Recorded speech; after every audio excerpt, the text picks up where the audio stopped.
Hi, hello. So, as I promised from my previous lesson 20, I told you that we will read and practice the Gregg Shorthand strokes. So, this is one paragraph. So, we will start from Mrs.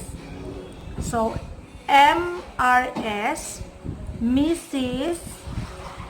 Sweet, SUET, colon, your letter of April 10 to Mr. Kate both gives the facts relating to his clothing bill, but I am afraid that your letter is a little too tears, period.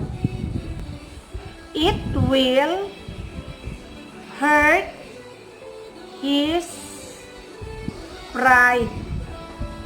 Paragraph. This is a symbol of a paragraph. Okay. Can you rewrite your letter so that the tone is not so severe? Question mark. Remember, we have to keep Mr. Both happy with our service. Paragraph.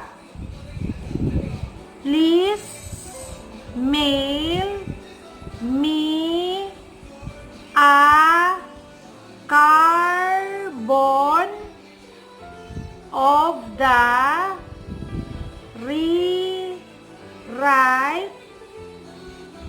that you prepare. Period. Ethel Parks.